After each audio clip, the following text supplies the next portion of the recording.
Hello everyone and welcome back to Let's Play Pokemon Emerald. Last time we took down the Elite Four and became the champion of the Hoenn region. This time we're just going to do some after-quest stuff, really, and our dad's home. Hey, it's Rob.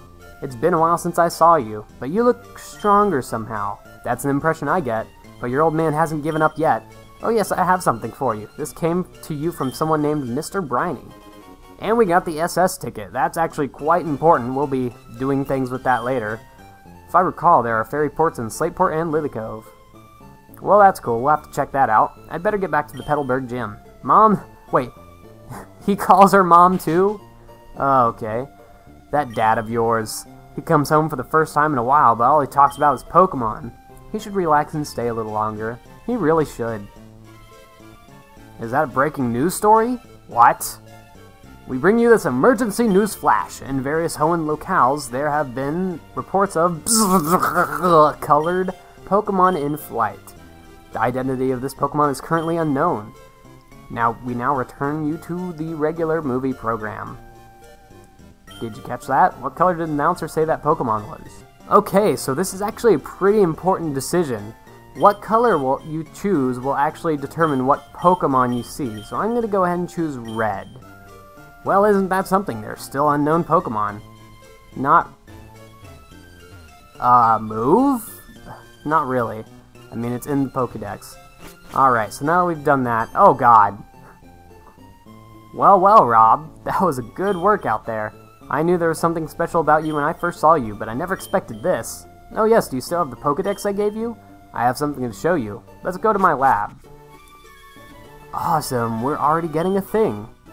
Rob and May, I've had the two of you help me study Pokemon. Thanks to your help, new facts are coming to light. It appears that in the Hoenn region, there are also Pokemon from other regions. Goes to show how rich and varied the natural environments of Hoenn happen to be. That's why I think it's necessary for me to upgrade your Pokedex to the National mode. Here, let me see your Pokedex units. So yeah, this is pretty much only in Emerald that you get it this soon. In Ruby and Sapphire, you don't get it until later. It's so cool that even my Pokedex is getting updated. It's because you went out and caught so many Pokemon. 33! Known as a lot of Pokemon. In XY, I have like 400 Pokemon. Okay, all done. And we got our Pokedex upgraded to the National mode. But listen, you've become the champion, but your Pokemon journey isn't over. There's no end to the road that is Pokemon. Somewhere there's a grassy patch that's waiting for you. Truly. Alright, so now that we've gotten all that stuff out of the way, let's go ahead and do some of the side things that we can do now. So, once you beat the Elite Four, this is probably an important place that you want to go to. If you go to Moss Deep City and head to Steven's house, you'll find a little something for all your troubles. So, right... Excuse me? Hi Rob, it's me, Scott. I'm aboard the SS Tidal now. It feels great to be on the sea. By the way, there's this place that I'd like to invite you to for a visit. If you're interested, board a ferry at either Slateport or Lily Cove. Alright, so yeah, that kind of relates to the fact that we got the SS ticket. But if you come into here, Rob checked the Pokeball. It contained the Pokemon Beldum. Take it? Yes. So this is the only way you can obtain a Beldum in this game. And it's actually it's actually another pseudo-legendary that was introduced in this generation. So we're gonna not give that a nickname. It is a Steel Psychic type, by the way. It's a letter. To Rob. I've decided to do a little soul searching and train on the road. I don't plan to return home for some time. I can read. I have a favor to ask of you. I want you to take the Pokeball on the desk. We already did. Whether or not you told us to, we already did. May our paths cross someday. Steven Stone. I think our paths certainly will cross. So now that we've done that, there's also some more things that have unlocked way over here in Fall Harbor Town, not Rustboro City. As you can remember, there was that one maniac that was kind of digging a hole for no apparent reason. I believe this is the house? Indeed, so let's go in here. What do you have to say? If you make a Pokemon dig inside a cave, you're returned to the entrance. Yeah, we know that already, because Vibrava did lots of that. Anyway, now that you've beaten the game, you found a fossil, didn't you? That's so nice. It's so dreamy. What are you gonna do with that fossil? From what I've heard, Devon is doing research on reviving Pokemon from fossils. I love my fossils, so I would never do anything like that. Oh, you freak. Oh, it's not safe that way. I was digging away, you see, when the whole wall collapsed. I think there's a giant cavern underneath now, but I've left it alone because I don't think there are any fossils there. Well, I think that you are an idiot, because that's exactly what's here. And this is the Desert Underpass. Basically, it's an area that's under the desert. And we want to use a Max Repel here because they're wild Pokemon. This is the only area in the game that you can obtain a Ditto, which is actually fairly useless battle-wise in this generation, but you can use it to mate with pretty much any single Pokemon in the game, including non-gender Pokemon, so that's pretty cool. But at the end here, we obtain the Claw Fossil. You will get the only fossil that you, or the fossil that you did not choose. This area is also only in Emerald, so if you were playing Ruby and Sapphire, too bad. I believe you can also find Zubat in here, but that's not really important, is it now? I'm pretty sure that's actually all that's in here. No hidden items or anything. So let's go ahead and get out of here. Alright, and we have to walk all the way back out of here. Oh my god, why can't you run in this area? That's confusing. Anyway, now that we've done that, I say we go revive the 2 fossils that we have now that we did the thing. So, right on down to Rustboro City.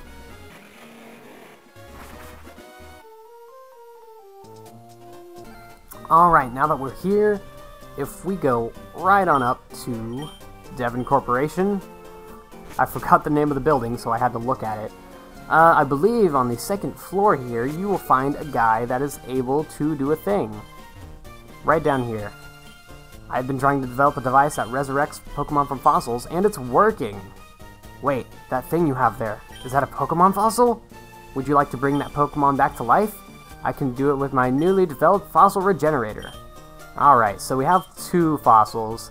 Can only do 1, so let's go ahead and do the Claw Fossil first. And all you really have to do is exit and enter the room and he'll be done. So it's upwards again. Alright, so right back down here. Thanks for waiting. Your fossilized Pokemon has been brought back to life. The fossil was an ancient Pokemon, Anarif. Alright, so we have obtained Anarif, which is a bug and rock type Pokemon. Which is pretty much, I'm pretty sure that is a type exclusive to him. Can we just go ahead and give it to him now? Sure we can. Alright, so let's give him the root fossil now and see what the other Pokemon is. Alright, so give him the root fossil and exit and come back in. And thanks for waiting. Your fossilized Pokemon has been brought back to life. The fossil was an ancient Pokemon, Lileep. Lileep is a grass and rock type Pokemon. No one ever seems to remember that it's a grass and rock type Pokemon though, so if you ever want to use it, you can use that to your advantage. They won't know what type of moves to use against it. So that's pretty cool. So let's go. What should we do? I know what we should do actually. There's a place that I want to go that's near Lily Cove City, so I'll meet you when we get there.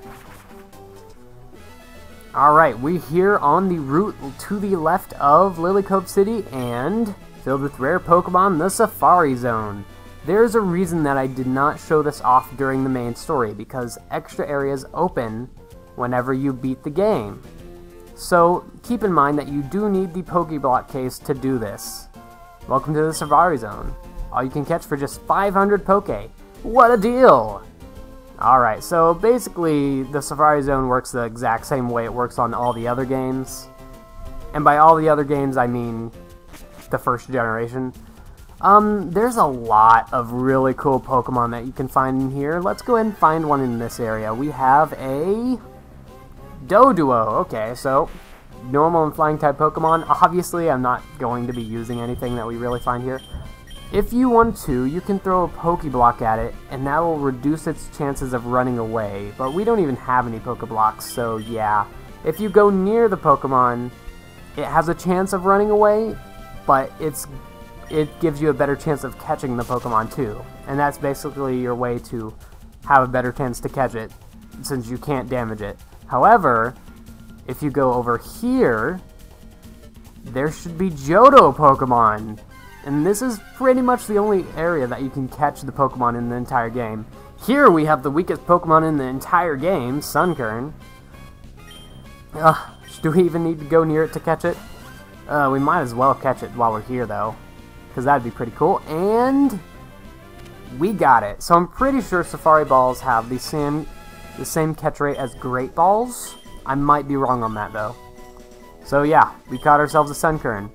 And I'm going to list the rest of the Pokemon that you can find in this area on the screen. There's one Pokemon that you can't find normally, though. And I probably should have gotten the Acrobike because there are things. There are rocks up here, and if you use Rock Smash on them, which we don't have with us, you can find Shuckles, and that's pretty cool.